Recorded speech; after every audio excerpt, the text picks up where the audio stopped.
Working on an n14 today. Just did field tubes in the center two cylinders here, so we're setting valves on it real quick. I got you an offset. Sweet.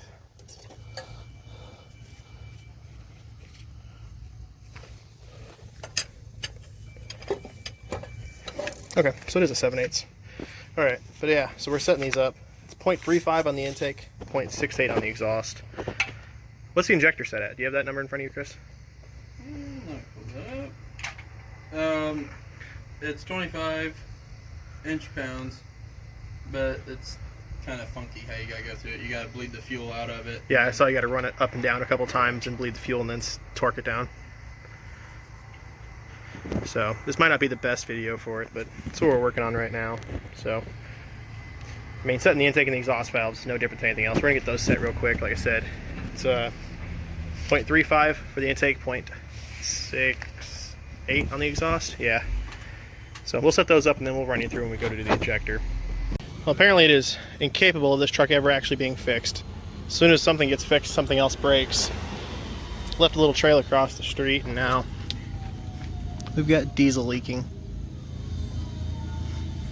From the bell housing? Well, I don't know if it's what, I power washed it earlier or what.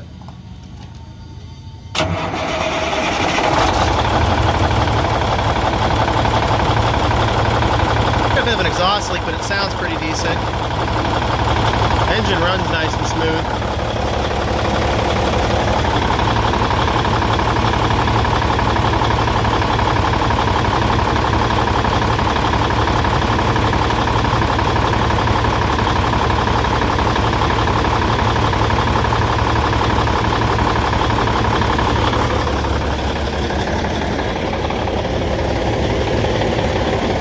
Are you saying diesel because of smell or? What? Are you saying diesel because of smell or feel? Okay. I mean, let's get a pool of it sitting somewhere.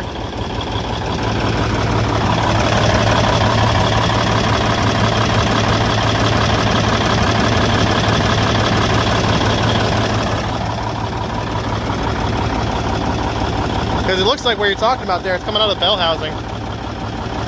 Are there jumpers in the back of the head?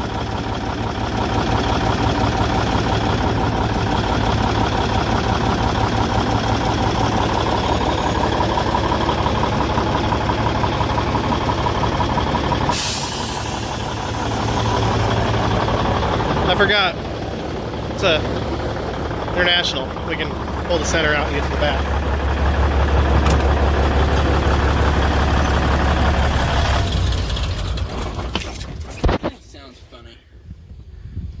I just feel like it don't sound right. I don't like this truck. It's leaking right here. I just need to take those out and replace the O-rings. Okay, well, at least that one's not too bad.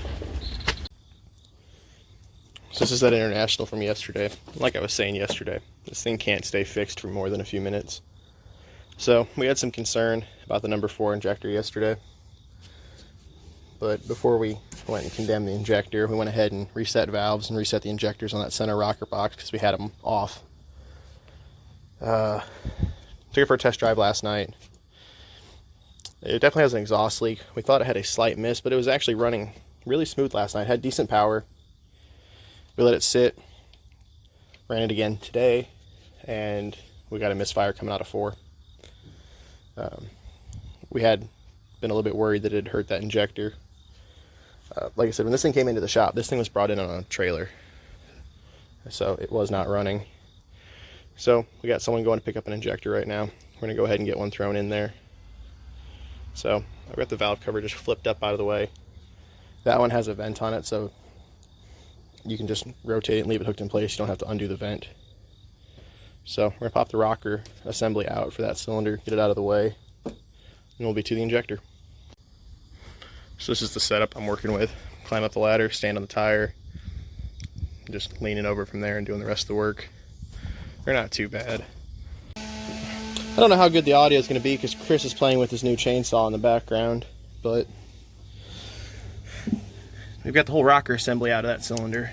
So we have an electrical connector right there that needs to come out, and then a 12-point injector hold down bolt right there.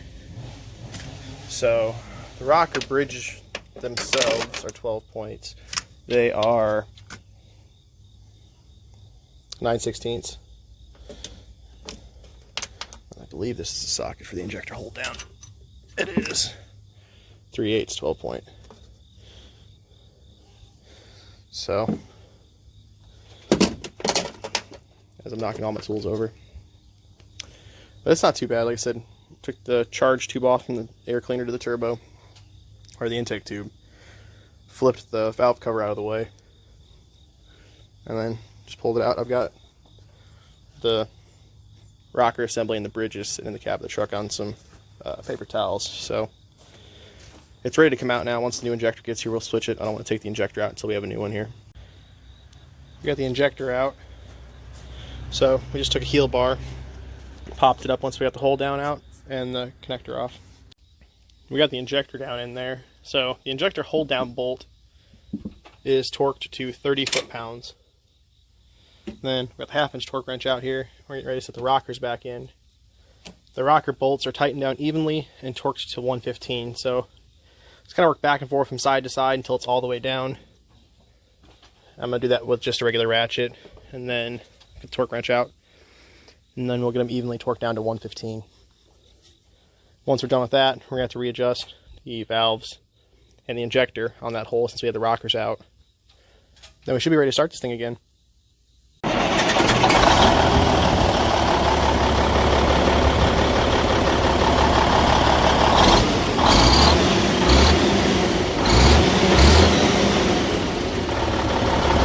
It's going to smoke a little bit there for a minute.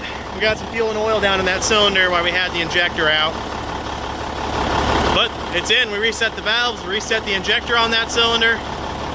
We just have the tube from the airbox to the turbo just lightly sitting on there. Got a piece of plate here. Always keep it ready so if it does go to run, we can put something over to try to choke the air supply out of it. But it looks pretty good, so hopefully this will have it done.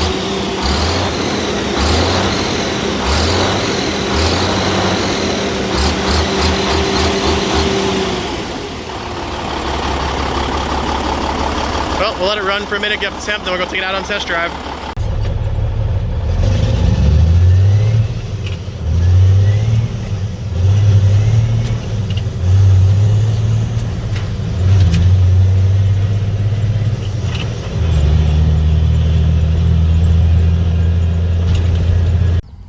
Well, we're back from the test drive. Took it out for a pretty good one. We're gonna let it sit and probably take it out one more drive, but we're pretty happy with it, so this one should be good to go. So we're gonna hop on the John Deere again.